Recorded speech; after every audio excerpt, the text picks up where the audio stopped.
Venezuela hay gente que no quiere democracia para Venezuela. Y en el mundo hay gente que no quiere democracia para Venezuela porque hacen más billetes si no hay democracia. A la fuerza. Yo diría que es una transición a los golpes. Y que tenemos que lograr nosotros que ese proceso se dé. Y es que los procesos de cambio político no son de laboratorio. No se construyen en Washington, no se construyen en Miraflores. Pero para llegar a ese camino de democracia, que es lo que queremos los venezolanos como la tierra prometida, hay que recorrer también en ese trecho bastantes paradas importantes. No, a nosotros nadie nos va a regalar nada. Y creo que eso es algo que los venezolanos con muchísima madurez hemos incorporado a nuestra cultura política.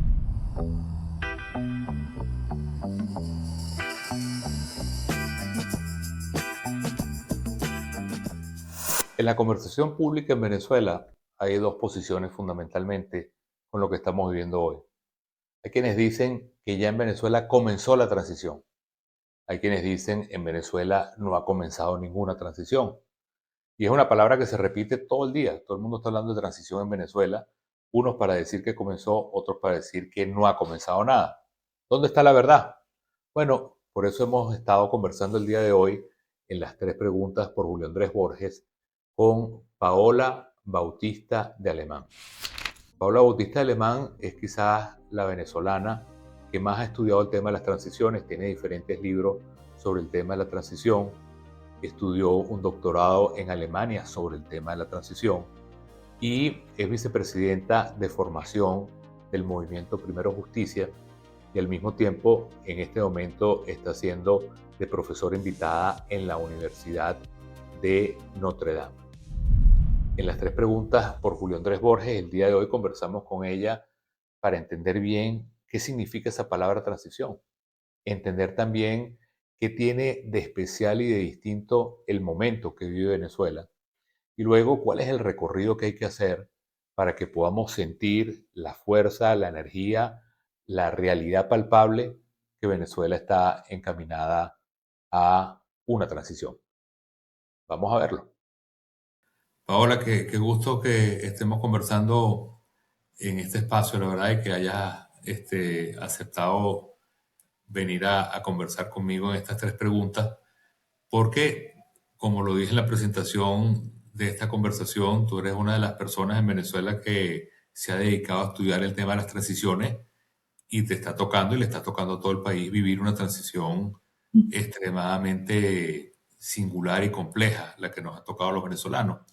Y por eso yo quisiera comenzar esta primera parte, este primer tema, preguntándote, cuando uno habla de transición y tantos países que han pasado por transiciones en la historia del mundo y recientemente también, ¿qué es lo esencial que tiene cualquier transición? ¿Qué es lo que tiene como ingrediente cualquier transición? Bueno, esa pregunta es muy interesante porque también el concepto de transición como tal, de paso desde un sistema no democrático hasta un sistema democrático, es muy propio del siglo XX. Entonces te diría que una transición hacia la democracia, lo que tiene propio de sí, y eso hasta el siglo XX, y ya vamos a hablar un poco de lo que es el siglo XXI, es que es la voluntad de cambio que existía dentro del régimen que se quería deponer, es decir, dentro de la dictadura o dentro de ese sistema de injusticias, emergía un grupo, una persona, un liderazgo que entendía que tenía que reformarse hacia un sistema más abierto o democrático.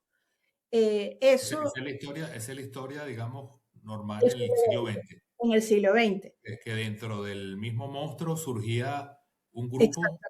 que rompía y buscaba una reforma. O una persona, por ejemplo, en el caso de la Unión Soviética, creo que es el caso paradigmático y el que más se parece al nuestro, aunque a veces intentamos buscar referencias latinoamericanas, pero lo que más se parece a nosotros, a mi modo de ver, es la Unión Soviética, surge un Gorbachev. Y Gorbachev es un reformador que fracasa. Gorbachev le presenta a la Unión Soviética dos tipos de reformas en simultáneo, políticas y económicas, Glasnost y Perestroika, pero el sistema no fue reformable y el sistema hizo aguas. Y por eso es que la Unión Soviética se disuelve y, bueno, están los procesos de democratización de finales del siglo XX. Pero eso es lo que era en el siglo XX. En ¿Y el en el siglo siglo XX, XXI cómo cambia? bueno, en el siglo XXI, y ahí entro a algo que es muy propio de lo que es la transición o el proceso de cambio político en nuestro país. En el caso venezolano, todavía dentro del chavismo, y esto es realmente asombroso porque han caído bombas en Caracas, todavía no tenemos un reformista dentro del régimen, no existe. Lo Es más decir, parecido tenemos algo como la Unión Soviética, pero sin Gorbachev. a la fuerza. Yo diría que es una transición a los golpes, por decirlo de algún modo. Entonces, el motor del cambio político en Venezuela no es la voluntad de cambio del autócrata, es la fuerza que emplea un agente extranjero.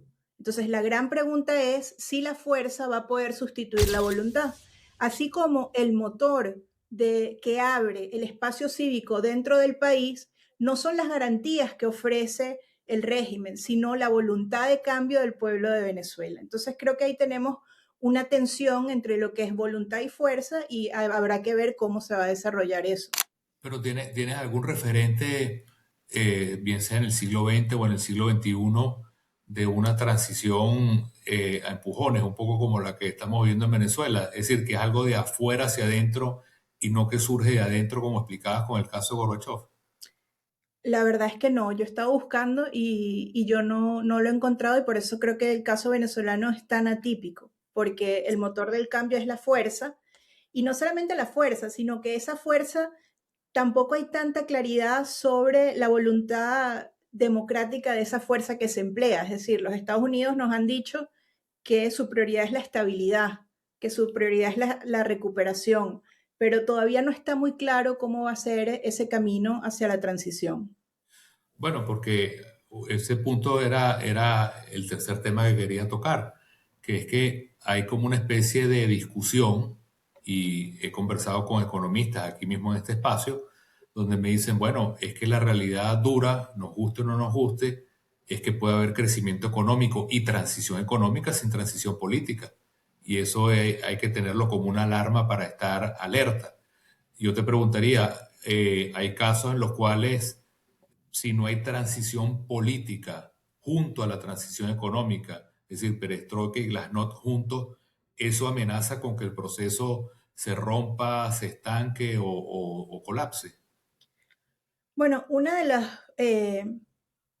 de los grandes cambios entre el siglo XX y el siglo XXI fue el fracaso de las teorías desarrollistas, ¿no? Entre 1940 y 1970, sobre todo en Latinoamérica con la CEPAL, había la creencia de que necesariamente el crecimiento económico iba a llevar a un desarrollo democrático. Y luego llegó China y todo eso se vino, hizo aguas, ¿no? Fracasaron las teorías desarrollistas. El mundo de hoy entiende que puede haber crecimiento económico sin que haya desarrollo económico, porque no es lo mismo crecimiento que desarrollo. Son dos conceptos totalmente distintos. Claro, De claro. modo que ese riesgo en Venezuela existe. ¿Qué atenta en contra de ese riesgo? Que somos criollos. Es decir, para tener el modelo chino hay que ser chino. Y los venezolanos somos venezolanos. Los venezolanos hay una estructura cultural de formas de trabajo, sí, hay una estructura de corrupción, de nepotismo, hay una serie de vicios estructurales en la cultura venezolana que hace que el modelo chino no sea tan aplicable, calcado, ¿no? En el caso venezolano. De modo que yo creo que nuestra tarea como venezolanos que quiere democracia para el país, porque eso es otro tema. En Venezuela hay gente que no quiere democracia para Venezuela. Y en el Claro, mundo hay gente que no quiere democracia para Venezuela porque hacen más billetes si no hay democracia. claro. Entonces, ¿cuál es nuestra labor? Ser un insumo de la realidad confiable que haga que ese crecimiento se transforme en desarrollo.